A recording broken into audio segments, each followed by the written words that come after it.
أعوذ بالله من الشيطان الرجيم بسم الله الرحمن الرحيم السلام عليكم ورحمة الله تعالى وبركاته الحمد لله رب العالمين والصلاة والسلام على أشرف الأنبياء والمرسلين وعلى آله وصحبه أجمعين قال رب اشرح لي صدري ويسر لي أمري واحلل عقدة من لساني يفقه قولي سبحانك لا علم لنا إلا ما علمتنا إنك أنت العليم الحكيم ربنا افتح بيننا وبين قومنا بالحق وأنت خير الفاتحين اللهم صل وسلم على سيدنا محمد وعلى آل سيدنا محمد كما صليت على آل إبراهيم إنك حميد مجيد وبارك على سيدنا محمد وعلى آل سيدنا محمد كما باركت على آل إبراهيم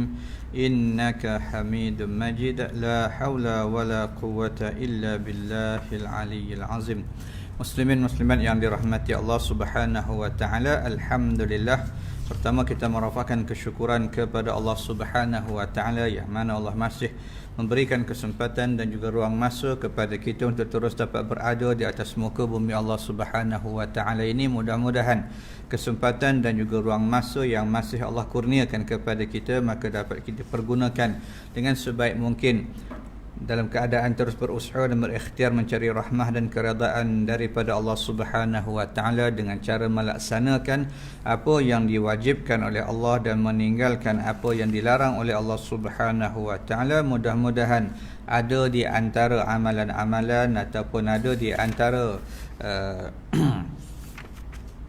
ibadah yang kita laksanakan akan diterima oleh Allah Subhanahu wa taala, yang kita harap menjadi punca dan penyebab untuk kita mendapat rahmat dan keredaan serta keampunan daripada Allah Subhanahu wa taala insya-Allah. Baik, jadi pada malam ni kita sambung membincangkan sebahagian lagi daripada beberapa persoalan yang berkaitan dengan syarat-syarat sah Jumaat. Setelah mana telah pun kita bincang di dalam perkara yang berkaitan dengan syarat wajib menunaikan ibadah sembahyang Jumaat, yang mana kita mengetahui bahawasanya di antara kewajipan yang dituntut ke atas diri kita sebagai mereka yang mengaku beriman kepada Allah Subhanahu wa taala ialah untuk menunaikan sembahyang yang kita sebut sebagai sembahyang Jumaat. Cuma kewajipan tadi tertakluk kepada beberapa syarat-syarat yang telah pun kita sebutkan dahulu, dan juga ketika mana syarat-syarat maknanya wajib tadi ada, maka untuk mengesahkan sembahyang Jumaat di sana juga ada beberapa perkara yang disebut sebagai persoalan syarat-syarat sah Jumaat. Maka di antara apa yang telah pun kita bincang di dalam persoalan syarat-syarat sah Jumaat ini secara ringkasnya boleh kita sebut bahawa dalam syarat ini terbahagi kepada dua bentuk ataupun dua sifat. Pertama, syarat yang disepakati oleh maknanya para ulama. Dalam arti kata semua ulama mengatakan itu sebagai syarat. Tapi ada juga di antara beberapa perkara yang akan kita bincang nanti hanya menjadi sebahagian daripada pandangan ulama dan sebahagian lain tidak meletakkan ianya sebagai syarat. Baik, dah pun kita bincang dulu di antara perkara yang disebut sebagai persoalan syarat, antaranya ialah Jumaat tadi hendaklah dilaksanakan dalam waktu zuhur. Dalam waktu zuhur, cuma yang menjadi perselisihan dalam masalah ini sama ada boleh ataupun tidak Jumaat tadi dilaksanakan sebelum daripada masuknya waktu zuhur. Baik, yang ini pun dah kita bincang. Maka malam ni kita sambung yang kedua tentang persoalan yang berkaitan dengan apa yang disebut sebagai syarat berjamaah. Maka Jumaat tadi tidak boleh dilaksanakan dalam keadaan berseorangan, tetapi hendaklah dilaksanakan dalam keadaan berjemaah. Jadi mengikut apa yang disebut oleh para ulama, antaranya kalau kita fokuskan perbincangan ataupun kalau kita tumpukan persoalan ini pada sudut pandangan keempat-empat mazhab, maka mereka semua mengatakan bahawasanya Jumaat menjadi syarat untuk dilaksanakan dalam bentuk berjamaah. Cuma yang menjadi perselisihan di kalangan mereka ataupun di antara mazhab-mazhab ini adalah tentang bilangan jamaah yang diperlukan. Berapa orang yang kita perlu untuk dikira Jumaat tadi didirikan dalam bentuk berjamaah. Kerana syarat sah mesti jemaah. Bermakna kalau seorang tak boleh. Ya. Maka ketika itu bila Jumaat tadi kata mereka mesti dilaksanakan dalam bentuk berjemaah untuk mengesahkan sembahyang yang dilaksanakan. Cuma berapa jamaah ataupun berapa orang untuk mana kata yang kita perlukan untuk dikira sembahyang tadi dilaksanakan secara berjamaah. Maka ini yang menjadi persoalan ataupun yang menjadi perbahasan di kalangan para para ulama dalam maknanya menentukan berapa ramai. Jadi kalau kita melihat kepada beberapa sudut pandangan para ulama, antaranya sudut pandangan mazhab yang 4 ini, kita akan mendapati mereka berbeza pandangan mengenai jumlah, mengenai bilangan orang yang boleh mana kata dikira sebagai jamaah ketika mana mereka melakukan sembahyang Jumaat. Maka Jumaat tadi setelah mana cukup syarat-syarat yang lain dikira sah. Baik, kalau kita mengambil pandangan yang pertama, pandangan dalam mazhab Hanafi maka dalam kitab yang kita gunakan sebagai rujukan ini, kata pengarang kitab ni, wa aqal jama'ati inda Abi Hanifah wa Muhammad fil asah. Maka dalam pandangan Imam Abu Hanifah sendiri dan juga anak muridnya Muhammad maka kata kedua-dua maknanya imam ini yang disebut sebagai sekurang-kurangnya yang dikira bilangan sebagai jemaah ialah salah satu rijalin siwal imam, 3 orang tak termasuk imam. Mana pada pandangan golongan ulama maknanya Hanafi, makanya sekurang-kurang jamaah untuk mendirikan Jumaat ini mestilah terdiri daripada bilangan 4 orang. 4 tu mana kata seorang imam dan 3 makmum. Maka tu dah dikira pada pandangan mereka sebagai makna kata jamaah. Tak kiralah kalau sekiranya kata mereka walau kanu musafirina awil marda, walaupun ketiga-tiga mana kata makmum tadi tu terdiri daripada golongan mereka yang musafir ataupun mereka yang sakit. Senang cerita kata golongan yang tidak wajib sembahyang Jumaat ataupun yang tidak memenuhi syarat wajib sembahyang Jumaat sebagaimana yang telah kita sebut hari itu. Antaranya orang yang tidak bermusafir, orang yang tak sakit dan sebagainya lah. Maka kata Imam Abu Hanifah sendiri dan anak muridnya Muhammad, kalau sekiranya makmum tadi terdiri daripada mereka yang dari segi hukumnya tidak wajib menunaikan sembahyang Jumaat, seumpama seorang musafir ataupun orang yang sakit, maka itu pun mana kata dah memadai. Tak mesti kata makmum tadi mesti orang yang wajib ataupun memenuhi syarat wajib untuk menunaikan Jumaat. Maka ini pandangan golongan maknanya yang pertama, yakni Imam Abu Hanifah sendiri dan salah seorang daripada anak muridnya iaitu Muhammad yang mengatakan sekurang-kurang maknanya bilangan orang yang menunaikan sembahyang Jumaat untuk dikira Jumaat tadi didirikan secara berjemaah ialah 3 orang lelaki tidak termasuk imam. Maka mereka berpandangan dalam keadaan ini berdasarkan kepada apa yang disebut sebagai persoalan yang berkaitan dengan firman Allah Subhanahu wa taala yang berbunyi fas'au ila dzikrillah. Di mana ada apa yang mereka sebut bahawasanya nak kata nama ataupun perkataan al-jumuah itu merupakan pecahan daripada perkataan jamaah. Jamaah. Baik. Jadi ketika itu tidaklah mana kata tak dapat tidak bahawa untuk mendirikan Jumaat tadi mestilah mereka tadi maknanya terdiri daripada kelompok mana kata orang laki-laki yang mana terdiri daripada maknanya seorang imam dan juga 3 orang. 3 orang yang disebut sebagai makmum. Maka ini yang disebut sebagai pandangan mereka di dalam perkara yang berkaitan dengan bilangan yang perlu jika sekiranya Jumaat tadi didirikan ketika mana bilangan ini dipenuhi, maka dikiralah Jumaat tadi dilaksanakan secara berjamaah. Ini pandangan golongan ulama Hanafi sendiri dan juga anak muridnya Muhammad baik. Kemudian beralih pula kita kepada persoalan yang sama pada pandangan golongan ulama yang kedua, iaitu golongan ulama Maliki. Jadi kalau sekiranya kita melihat kepada apa yang disebut oleh golongan ulama Maliki dalam menentukan berapa bilangan orang yang perlu untuk kita sebut sebagai Jumaat tadi didirikan secara berjemaah, maka pada pandangan golongan ulama Maliki disyaratkan kehadiran maknanya jamaah untuk maknanya mendirikan sembahyang Jumaat terdiri daripada 12 orang. 12 yang mana mereka ni ada ketika mana sembahyang dan khutbah. Bermakna waktu dengar khutbah pun 12 orang, waktu habis sembahyang pun 12 orang juga. Baik. Ini berpandukan kepada mana? Maka pandangan ini berdasarkan kepada sebuah hadis yang diriwayatkan daripada Jabir, bahawasanya pada satu hari ketika mana menceritakan sebab turunnya ayat dalam surah Al-Jumu'ah pada ayat yang ke-11. Kalau kita buka surah Jumu'ah dalam Quran tu, pada ayat yang ke-11 ada ayat berbunyi wa idza ra'au tijaratan aw lahwanin faddu ilaiha wa tarakuka qa'imah. Dalam keadaan itu ayat yang ke-11 dalam suratul Jumu'ah. Maka ayat ni diturunkan sebab ada kisah.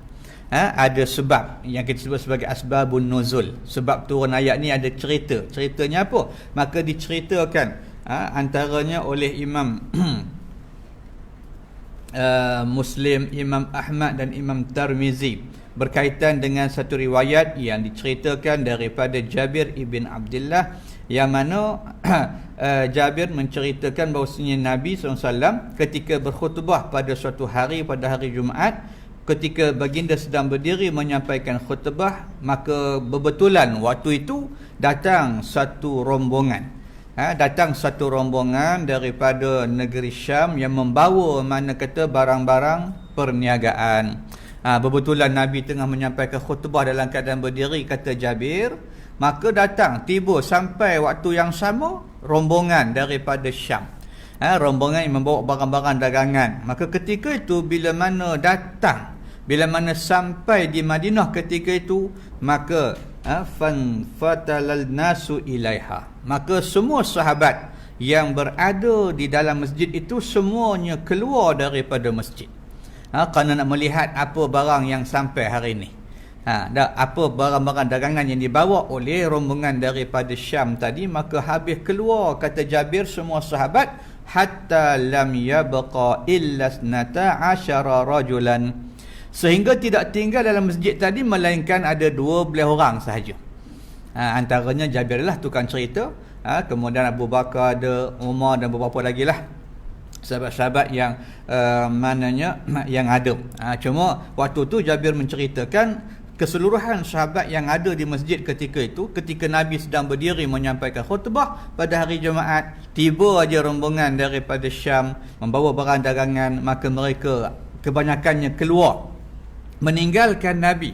Tu yang kata wataraku ka qa'imah. Maka mereka meninggalkan engkau wahai Muhammad dalam keadaan berdiri menyampaikan khutbah, keluar semua, melainkan ada 12 orang sahabat sahaja yang tetap tinggal mendengar Nabi menyampaikan khutbah.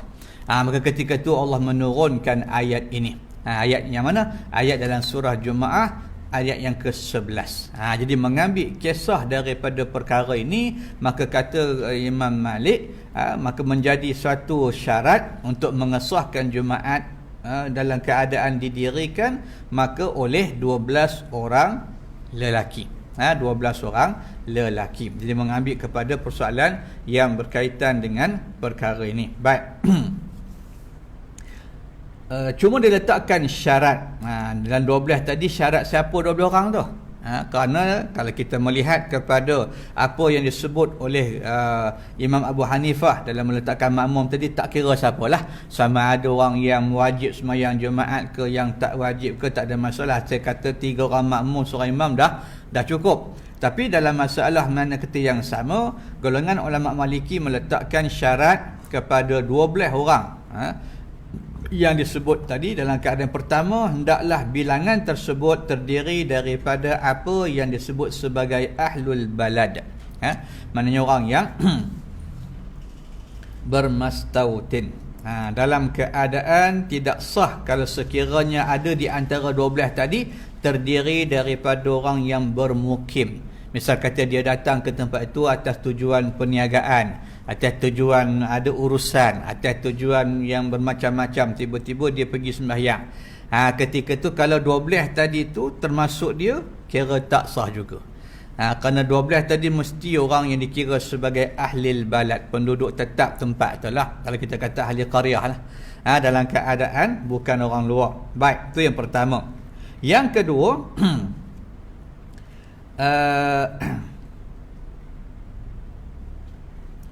hendaklah maknanya ke semua 12 orang yang ada itu tetap bersama-sama dengan imam bermula daripada awal khutbah hinggalah selesai dia memberi salam. Seumpama contoh, kalau sekiranya ada di antara mereka yang terbatal sembahyangnya walaupun setelah mana imam memberi salam, maka dikala itu dikira terbatal juga Jumaat. Contohnya imam tadi dah beri salam, tiba-tiba dia tak beri salam lagi, dia terbatal sembahyang. Bermakna ketika itu Jumaat tetap tidak sah. Bermakna 12 tadi mesti kekal bersama dengan imam daripada mula sembahyang, daripada mula khutbah sampailah kepada habis sembahyang secara sempurna. Maka itu syarat yang diletakkan 12 tadi bilangan, tapi 12 orang tadi mesti juga memenuhi 2 syarat yang disebut sebagai persoalan kelayakan untuk dikira mereka mendirikan sembahyang secara berjamaah. Jadi dalam keadaan ini bilangan yang ditentukan mengikut pandangan golongan ulama Maliki ialah 12 orang. 12 termasuk imam tadilah 12. Makanya dalam keadaan 12, kemudian 12 orang tadi pula mesti memenuhi 2 syarat yang disebutkan. Baik.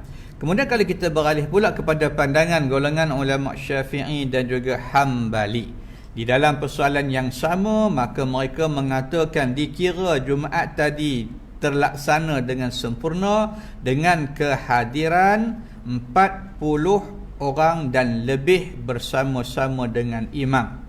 Itu yang disebut sebagai persoalan yang disebut oleh golongan ulama Syafi'i dan juga Hambali. Jadi pada pandangan golongan ulama Syafi'i dengan Hambali tak cukup ataupun tak memadai kalau hanya mana kata 3 orang ataupun 4 orang ataupun 10, 12 orang ataupun mana kata kurang daripada 40, tak boleh.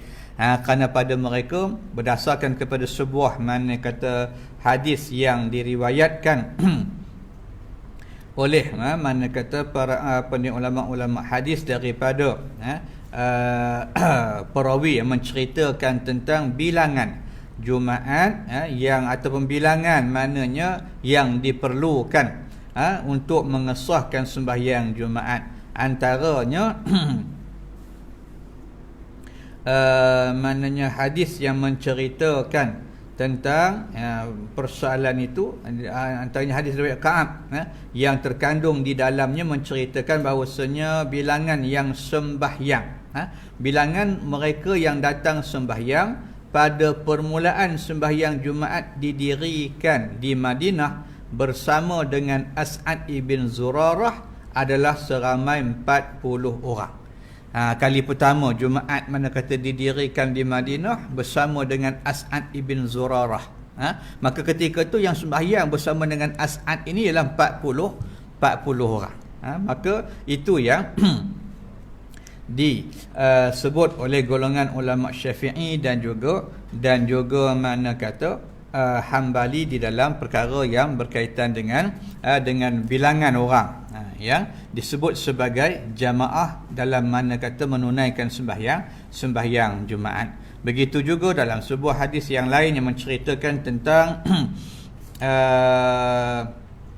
persoalan yang sama. Antaranya hadis yang diriwayatkan oleh Imam Baihaqi daripada Ibn Mas'ud yang menceritakan Nabi mendirikan Jumaat di Madinah, dan ketika itu sahabat-sahabat yang ada berjumlah seramai 40 orang laki-laki.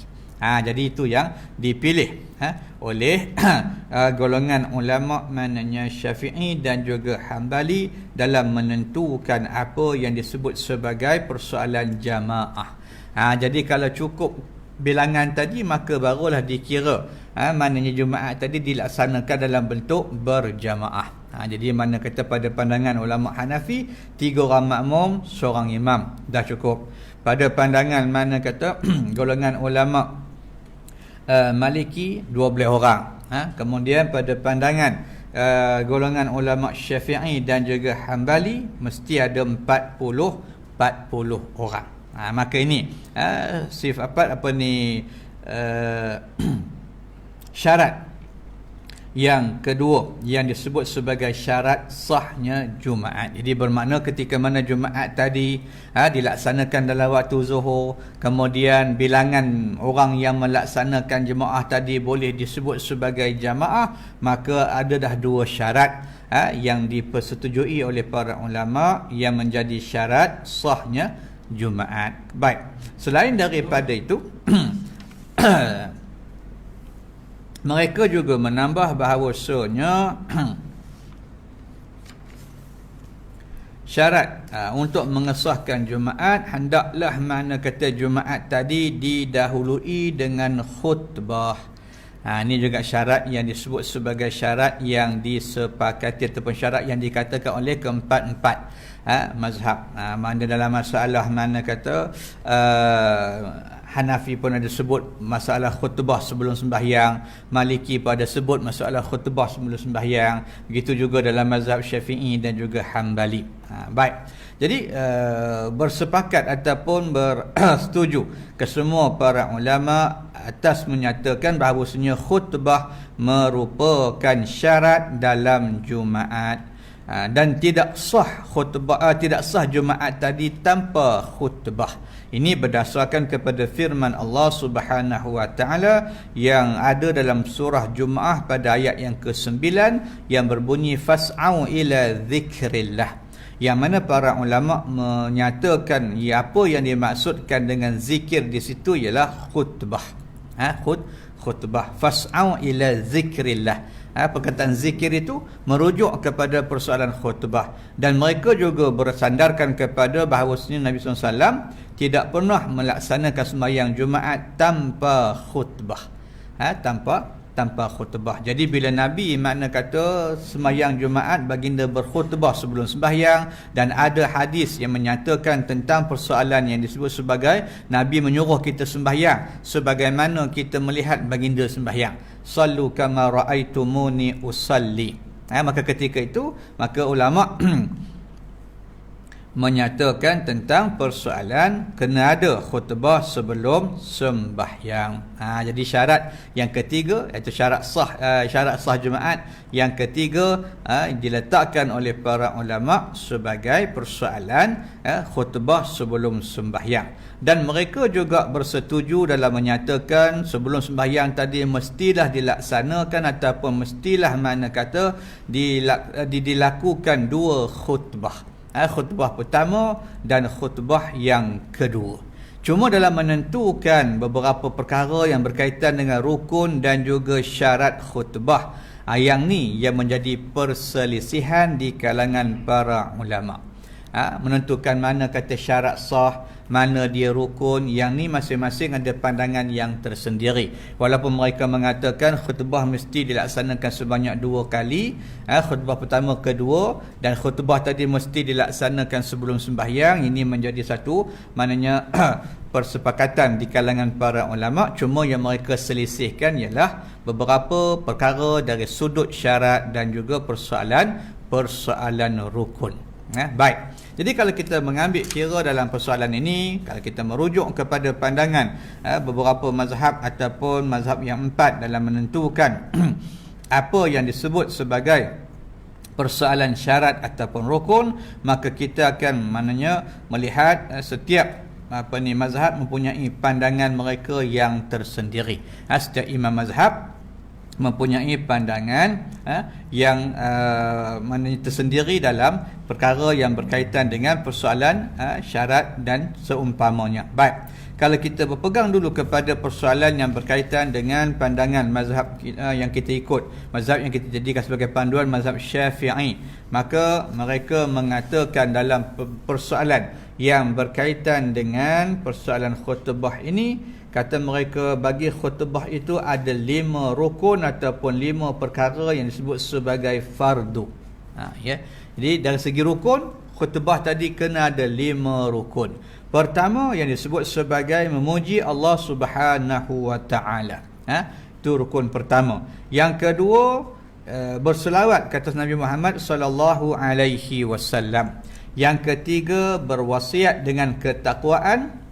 Di mana ketiga-tiga perkara ini mesti ada dalam khutbah yang pertama dan khutbah yang kedua.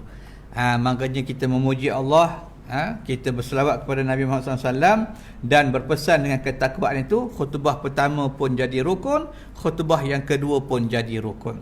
Kemudian ditambah dengan membaca satu ayat yang boleh difahami dalam salah satu di antara dua khutbah dan mendoakan ke atas muslimin dan muslimat dengan perkara-perkara yang berkaitan dengan urusan akhirat. Antaranya kita mintakan keampunan dan seumpamanya. Jadi 5 rukun ini maka perlu ada dalam khutbah untuk mengesahkan khutbah. Baik. Cuma yang mereka sebut dalam masalah ini 5 rukun tadi dalam keadaan tidaklah diwajibkan untuk mengikut tertib. Bukan mesti mula-mula tu puji Allah, kemudian selawat, kemudian baca ayat Quran, kemudian kita berpesan dengan ketakwaan, sebagaimana yang kita biasa tengok tu lah ataupun biasa dengar. Mula-mula biasanya kita akan dengar imam puji Allah Subhanahu wa taala, kemudian khatib selawat kepada Nabi, kemudian berpesan dengan ketakwaan, kemudian baru baca ayat Quran, kemudian hujung sekali ataupun khutbah kedua baru mendoakan keampunan ke atas semua umat Islam, sama ada lelaki-lelaki dan perempuan. Jadi turutan tadi ataupun tertib itu tidaklah menjadi suatu perkara yang disyaratkan. Bermaksud kalau tak ikut tertib pun tak ada masalah, cuma disunatkan sahaja. Sunatnya ikut tertib lah. Yang dulu tu kita dulukan, yang kendian kita kendiankan. Tapi kalau tak ikut tertib pun tak ada masalah. Mula-mula khutbah tu khatib nak macamnya baca ayat Quran, tak apa. Lepas tu baru dia selawat, lepas tu baru dia puji Allah Subhanahu wa taala, kemudian baru dia berpesan dengan ketakwaan dan sebagainya, maka perkara itu tidak menjadi sesuatu yang membatalkan khutbah. Cuma dari segi hukumnya perkara tadi taklah mana kata disunatkan. Sunatnya kena ikut turutan. Sunatnya hendaklah mana kata mengikut turutan, yang awal diawalkan dan yang akhir diakhirkan ataupun ditangguhkan. Baik. Kemudian kata mereka pula, di antara kedua-dua khutbah itu ada pula apa yang disebut sebagai syarat-syarat sah. Di samping rukun khutbah yang 5 tu ada beberapa syarat-syarat yang disebut sebagai syarat sah. Dia rukun satu bahagian lain, syarat sah satu bahagian yang lain. Bermakna kalau kata rukun tadi kita penuhi, tiba-tiba ada benda yang kurang dalam bentuk syarat sah, juga khutbah tadi dikira tidak sah. Bermakna dalam keadaan rukun tadi, kita buat 5 rukun yang ada tadi kita laksanakan, maka di samping itu ada lagi beberapa perkara yang disebut sebagai syarat-syarat sah sebagaimana yang berikut. Kalau dalam kitab ni dia kata dan juga syarat-syarat dalam tiap-tiap daripada 2 khutbah itu ada 15. Makanya di antara 2 khutbah tu, selain daripada rukun tadi, ada 15 lagi perkara yang kita kena pastikan ada dalam kedua-dua khutbah kerana ianya merupakan syarat sah. Baik, pertama apa dia? Pertama, hendaklah khutbah tadi dalam keadaan kedua-dua khutbah tadi dilaksanakan sebelum sembahyang. Itu syarat sah yang pertama. Bermakna kalau walaupun dalam khutbah tadi misal kata ada 5 rukun yang kita sebut tadi, tiba-tiba masalahnya khutbah dilaksanakan lepas daripada sembahyang, maka tetap tidak sah. Jadi bila khutbah tak sah, jemaat kira tak sah samalah. Kerana di antara syarat sah jemaat ialah kena ada khutbah. Maka ketika tu khutbah tadi juga kena dipastikan dalam keadaan sah. Baik. Jadi syarat pertama sebelum sembahyang, maka itu yang pertama. Yang kedua, hendaklah makna kata dua khutbah yang ada itu tidak diselangi ataupun tidak terenggang dengan renggangan ataupun selangan yang panjang, ataupun tidak dipisahkan dengan pemisahan yang mana kata dengan pemisahan yang agak lama. Antara khutbah pertama dengan khutbah kedua tu jangan terselang waktu yang lama. Maka kalau terselang dengan perkara-perkara yang memutuskan perturutan antara khutbah yang pertama dengan kedua tu, maka khutbah tadi juga dikira sebagai tidak sah. Sebagai perkara yang tidak sah dari segi hukum, dari segi pandangan para ulama. Baik. Yang ketiga, disyaratkan bagi khatib yang hendak mana kata menyampaikan khutbah, hendaklah mana kata berdiri jika sekiranya dia mampu untuk berdiri. Jadi kalau khatib tadi seorang yang boleh berdiri, tiba-tiba dia tak nak berdiri, dia duduk waktu menyampaikan khutbah, maka khutbah tadi dikira tidak sah. Kerana di antara syarat sahnya ialah khatib kalau sekiranya boleh berdiri, maka hendaklah dia berdiri. Kerana apa? Mengikut sunnah Nabi kita Muhammad sallallahu alaihi wasallam. Yang mana Nabi menyampaikan khutbah dalam keadaan berdiri. Maka itu yang disebut sebagai makna kata syarat sah yang ketiga. Yang keempatnya, keadaan kedua-dua khutbah tadi mestilah dalam keadaan dilafazkan ataupun diucapkan ataupun dibuat dalam bahasa Arab. Maka kedua-dua khutbah itulah terutama dalam keadaan 5 rukun yang kita sebut tadi, kena diucapkan dalam bahasa Arab. Baik. Yang kelima, hendaklah waktu khutbah tadi dilaksanakan ataupun mana kata dilakukan setelah mana setelah mana masuknya waktu zuhur ataupun setelah tergelincir matahari. Maka dalam waktu zuhur, jadi sebelum sembahyang dan dalam waktu zuhur. Jadi itu di antara syarat sah khutbah. Jadi kalau sekiranya khutbah tadi walaupun dibuat sebelum sembahyang tapi diadakan ataupun dilaksanakan sebelum daripada waktu zuhur, maka tetap juga dikira sebagai tidak sah. Kerana tak cukup syarat. Baik. Syarat yang seterusnya, yang keberapa tu? 1 2 3 4 5 6 rasanya. Yang keenam, duduk di antara dua khutbah dengan secara tamakninah, seumpama duduk di antara dua sujud sekadar membaca surah Al-Ikhlas. Hukumnya disunatkan sekadar panjang lama masa duduk tu sekadar membaca surah Al-Ikhlas.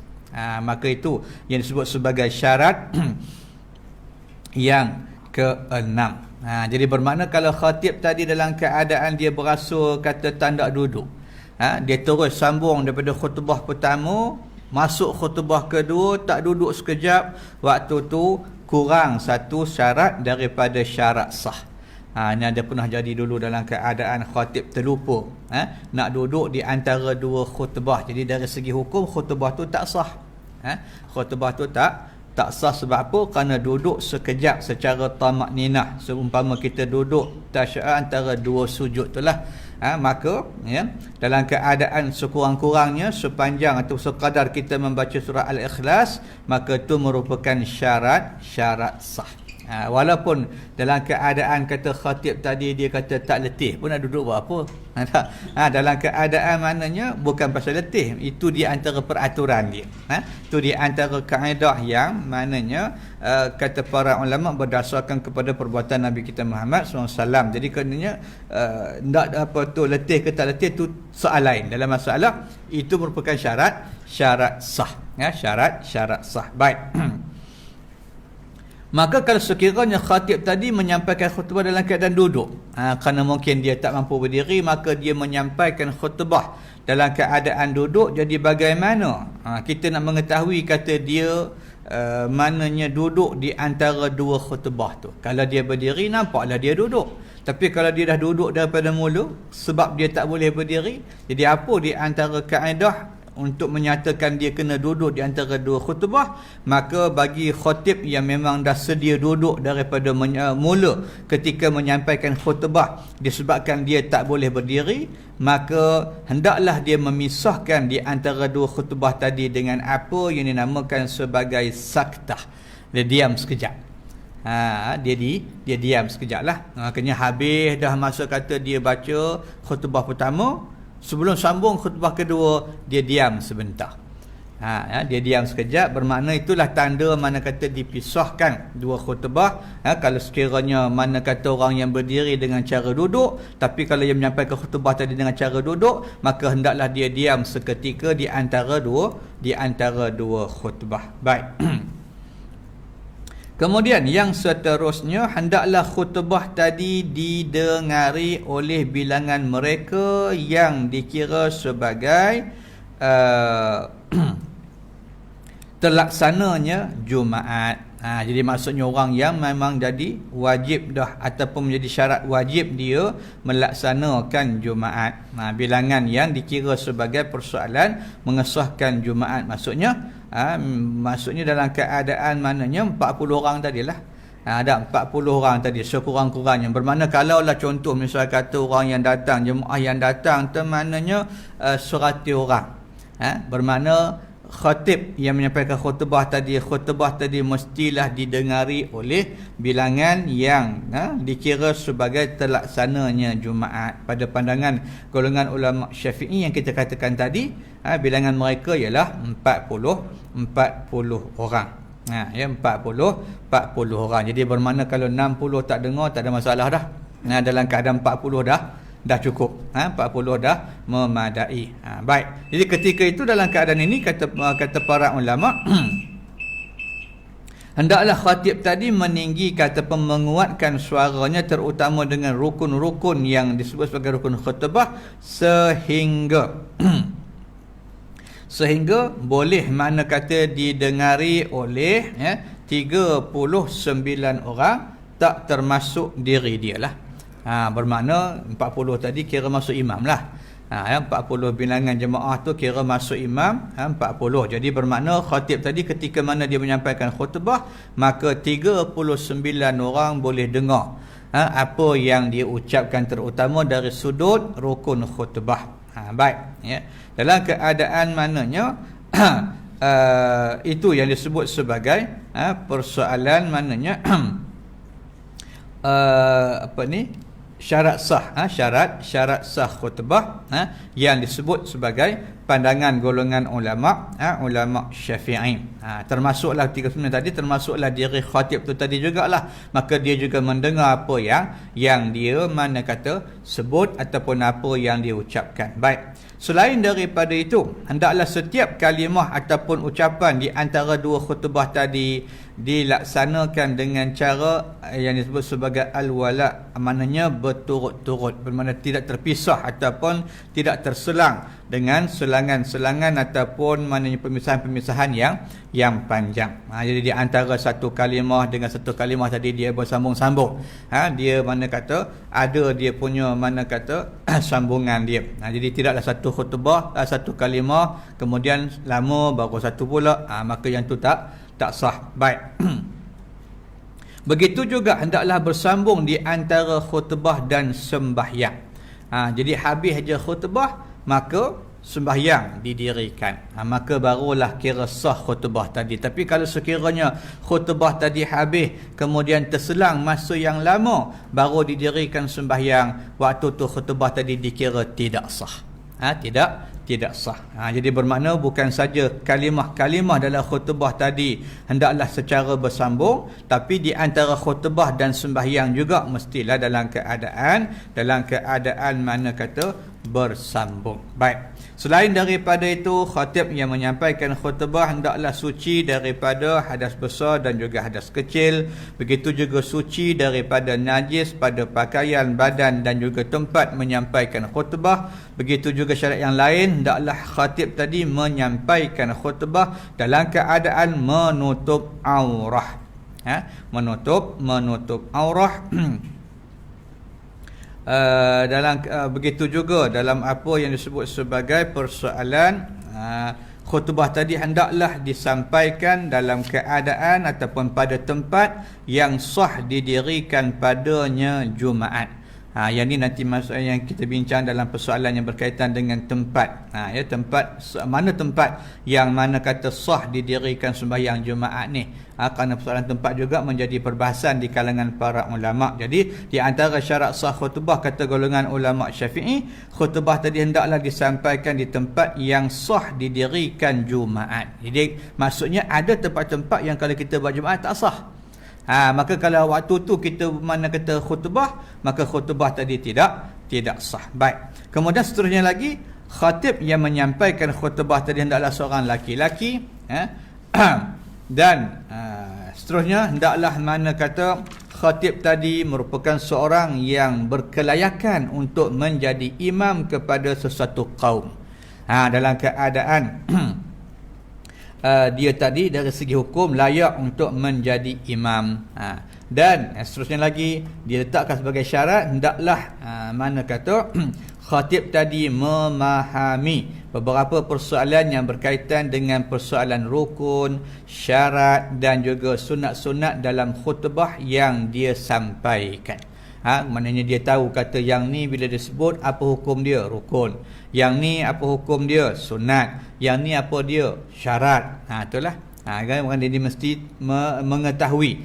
Dia mesti mana kata memahami setiap persoalan yang berkaitan dengan khutbah yang disampaikan dari sudut sifat. Ada yang sifatnya rukun, ada yang sifat dia sunat, ada sifat dia mana kata syarat. Jadi dia kena tahu semua perkara tu, supaya tidak berlaku persoalan yang berkaitan dengan tersilap menentukan mana kata sifat sesuatu perkara dalam khutbah. Mungkin nanti silap menganggap yang fardu tu sunat, yang sunat tu syarat. Jadi itu boleh merosakkan khutbah. Maka itu di antara beberapa persoalan yang disebut oleh golongan ulama Syafi'i dalam menceritakan, dalam menerangkan tentang persoalan yang berkaitan dengan syarat-syarat sah khutbah. Jadi bermakna dalam khutbah tadi kalau ada syarat-syarat sah khutbah dan ada maknanya rukun khutbah tadi, maka khutbah tadi dikira sah. Jadi insya-Allah nanti kita akan sambung menceritakan pula pandangan mazhab yang lain dalam perkara yang sama, dalam perkara yang berkaitan dengan syarat-syarat khutbah. Apa syarat khutbah pada pandangan golongan ulama Hanafi, apa pula syarat khutbah pada pandangan golongan ulama Maliki. Kerana ada sedikit perbezaan dan persamaan di antara mazhab dalam menceritakan tentang persoalan yang berkaitan dengan khutbah yang merupakan rukun, maknanya yang merupakan perkara yang dinamakan sebagai syarat sah Jumaat. Khutbah yang dilaksanakan sebelum daripada sembahyang. Itu di antara beberapa persoalan yang sempat kita kongsikan pada malam ni dalam keadaan itulah yang disebut oleh para ulama tentang persoalan yang berhubung kait dengan perkara yang kita namakan sebagai syarat-syarat ataupun perkara-perkara yang mengesahkan Jumaat, di samping persoalan mananya waktu zuhur, di samping persoalan jemaah yang kita sebutkan tadi.